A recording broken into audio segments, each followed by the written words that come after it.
students, how are you? I hope all are good. Welcome back to another class. So today let me start English chapter number 5, The Midas Touch. The story begins with Silenus, a satire, half man half goat. ये कहानी है एक सिलेनस की जो आधा बकरा और आधा आदमी था. Who follows Dionysus, the god of wine. There was once a dreadfully ugly beast called Silenus. He pranced over the mountains on a pair of hairy goat's legs. A long tail swished behind him, but from the waist up he was a man, more or less. है ना.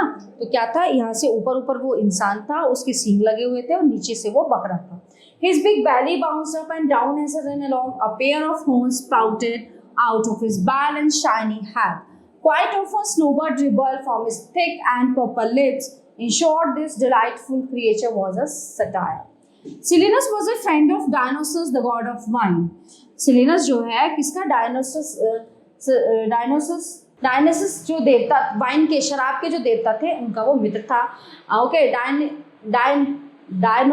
Dionysus often used to gather his wild band of followers in the woods for a noisy, raucous party.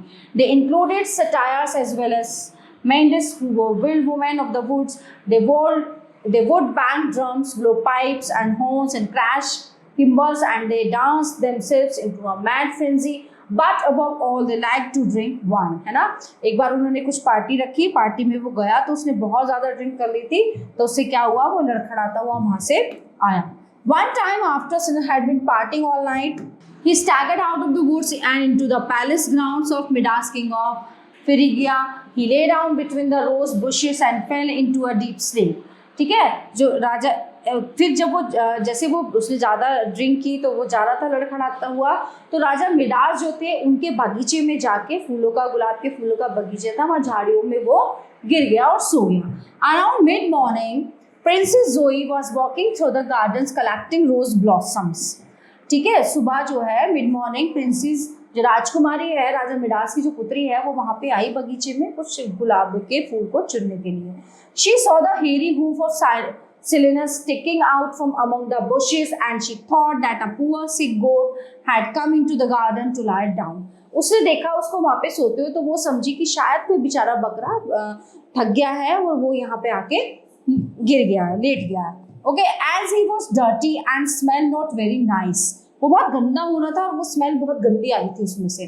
She called the gardener. उसने माली को बुलाया. When he came, जब वो आया, he pulled on the leg and found not a goat but a satire. है ना. अब माली को बुलाया, उसने उसकी टांगे खींची, उसने पाया कि बकरा नहीं, एक सटायर है. He's horrible. बड़ा डरावना है. Exclaimed Zoe. Throw him out. ये बहुत डरावना है, इसको बाहर फेंक दो. I had better ask the king before I do that. तो माली ने कहा कि इसको करने से पहले अच्छा है मैं राजा से जाके पूछ लूं. Said the gardener. After all, a satire can bring good fortune. है ना. हो सकता है कि जो सटायर आया है हमारे यहाँ पे बगीचे में कुछ अच्छी किस्मत लेके आए, या अच्छा फ्यूचर फॉर्चून लेके आए, कुछ संपदा लेके आए. When King Midas learned that there was a satire sleeping in the rose garden, he ordered that be given a bed in the palace until he felt better. Midas को जब ये पता चला तो उसने बगीचे से उसको अंदर बुलाया और उसको बिस्तर पर लिटवा दिया कि जब तक इसकी आंख ना खुल जाए इसको वहाँ पे सुला दो. The servant carrying him into a stretcher on the best guest room. Servant जो है उसको स्ट्रेचर पर लेके गए और उसको गेस्ट रूम में जाके लिटा दिया. Okay. So and there he remained snoring loudly. बहुत जोर से खर्राटे ले रहा था. And smelling like well a goat for almost another day. Okay, so when finally he arose, he staggered into the palace kitchen and noisily demanded cheese, eggs and wine. वो जब उठा वो उसके महल में इधर उधर घूमता रहा. वो किचन में जाके उसने चीज, अंडा और शराब मांगी. So the cook wanted to chase him out. अब वो जो कुक था वो चाह रहा था कि उसको बाहर भगा दे. But a steward held him back, saying that the satyr was a guest of the king. Silenus took the wine and went wandering around the palace, leaving dirty hoof prints as he went. ठीक है. लेकिन कोई उसको कुछ कह नहीं सकता था क्योंकि वो राजा का मेहमान था. फिर थोड़ी देर बाद उसको वाइन दी गई, शराब दी गई. उसको पी के वो पूरे घर में दौड़ता रहा, इधर उधर नाचता रहा. अपने गंदे पैरों से उसने पूरा महल गंदा कर दिया. When the queen saw him, जब रानी ने उसको देखा, she was horrified. वो डर गई. Who or what is this? Wild creature that's come to stay with us, she asked the king. उसने राजा से पूछा कि कौन है ये हमारे साथ क्यों रह रहा है? So Midas replied that he was a friend of Dionysus. राजा ने कहा कि डियोनिस जो देवता है उनका दोस्त है and everyone must treat him great courtesy. Although Princess Zoe and the queen did their best to stay out of the way of the satyr king, Midas entertained his guests, eating and drinking with him until late at night. अब princess जो थी और रानी थी उससे दूरी बनाने लगी, उससे दूर हो गई. राजा उसके साथ रहता, शाम को उसके साथ खाता पीता, है ना, लेट नाइट तक, and playing music on the pan pipes. All in all Silenus stayed with Midas for a week, है ना. एक हफ्ते के लिए सिलेनस जो है वो मिडास के घर पर रहा. And no one was more pleased about this show of hospitality than Dionysus, because in his eyes, anyone who honored Silenus honored Dionysus. Okay, a few days after, कुछ दिन बाद, Silenus had left Midas, was walking in his rose garden when he heard some strange but lovely music. है ना, कुछ दिन बाद क्या हुआ, सिलेनस ने जो है उनका घर छोड़ दिया. मिडास जब मतलब कुछ दिन बाद वो वहां से चला गया. तो एक दिन राजा मिडास जो है वो अपने गुलाब के बगीचे में टहल रहे थे, तो उन्होंने कुछ प्यारा सा म्यूजिक सुना, संगीत सुना. He followed the sound and discovered a perfectly beautiful man sitting on the grass and playing a pipe. ठीक है, वो जो है उसको फॉलो करते हुए जो साउंड आ रही थी, जो म्यूजिक चल रहा था, उसको फॉलो करते हुए और वो उसको खोजते हुए वो उसके पास पहुंचे. एक वहाँ पे घास पे एक व्यक्ति जो है बैठा था और वो पाइप बजा रहा था. He knew right away that the stranger was one of the god and he fell down on one knee. ठीक है, वो समझ गया कि ये स्ट्रेंजर गॉड है और वो अपने एक घुटने पर बैठ गया. The God said, "Get up, man." भगवान ने कहा, खड़े हो व्यक्ति. I wish to reward you. मैं तुम्हें रिवॉर्ड देना चाहता हूँ, इनाम देना चाहता हूँ. What gift would you like more than any other in the world? तुम जो है क्या उपहार चाहते हो कि like more than any other in the world? I need money. Midas ने कहा कि मुझे धन चाहिए. Money? धन? What good comes of money?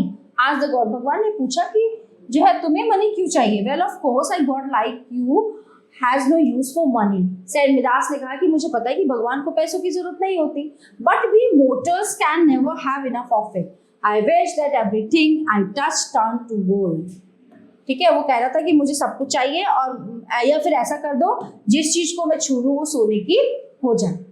And although Dionysus thought it was a foolish wish, he granted it with the words, Midas, all that you touch shall turn to gold.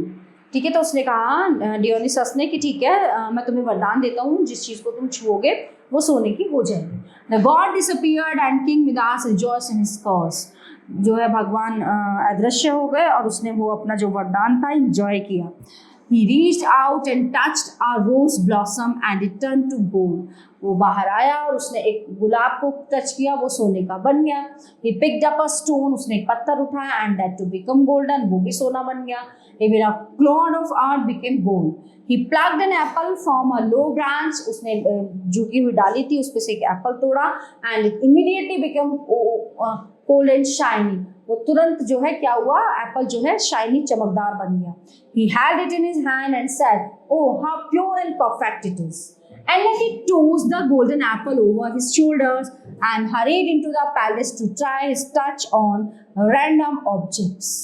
वो जाके ना अपने महल के अंदर रैंडम ऑब्जेक्ट्स को छूने लगा. Column, statues, furnitures, door knobs तो सब गोल्ड की हो गई.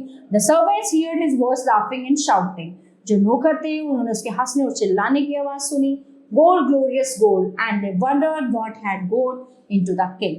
Princess Zoe heard him too. Princess उसी राजकुमारी जोई ने भी ये सुना. She found him turning peas into little golden nuggets. Father, what was happened? She asked. उसने पूछा कि पिताजी क्या हुआ? The most wonderful thing, he replied, and he hugged her. उसने कहा कि बहुत ही खूबसूरत चीज हुई और उसने उसको हक कर लिया. But this was not what he had expected. He was holding not his daughter in his arms, but a cold, still statue. Distraught, he went to the fountain to wash his hot tears from his face, but as he scooped up the water in his hands, it turned into liquid gold. अब क्या हुआ, उसकी बेटी भी cold statue बन गई थी. वो पानी से हाथ धोने गया, है ना, आंसू धोने गया, रोने लगा, तो वो पानी भी जो है लिक्विड गोल्ड बन गया. Now he realised the cruelty of his gift. अब उसे समझ में आ गया था कि गिफ्ट बड़ा निर्दयी है. He called out, Lord Dionysus, save me from this cursed metal. उसने भगवान को याद किया कि मुझे इससे बचाओ. And Dionysus heard him and took pity on the foolish king. He appeared sitting on the edge of the fountain and said, go to the river that flows by the great city of Sardis. Make your way upstream until you come to the source. Plunge your head and body at the same moment into the foaming fountain, so where it gushes out, and wash away your foolishness. Midas did as he was told, and when he plunged into the stream, the banks and the flowers that grew on them became yellow and golden. But Midas emerged from the waters free of his wish for riches and gold, and as long as he lived, he rejoiced in all that was simple and natural, है ना. और फिर क्या बताया डियोनिसस ने उसको इलाज कि वहां पे जाओ, ऐसे ऐसे वहां एक नदी है, नदी का उसने पता बताया, वहां पे जाओ, वहां पे अपना जो है वॉश करो, हाथ पैर वो सब धो. वो वहां पे गया, उसने वो पानी पिया, वो कुछ येलो गोल्डन कलर की थी, फिर दोबारा से सब कुछ नॉर्मल हो गया. फिर वहां से वो कुछ पानी घर पे भी भर के लेके गया, तो वो नदी का जो पानी था उसने सब चीजों पे जाके डाला, तो सारी चीजें ऑलरेडी वैसी हो गई जैसी पहले थी. तो everyone, this chapter is in here. I hope you all are very well understood full chapters. We will meet you the next class. Thank you everyone.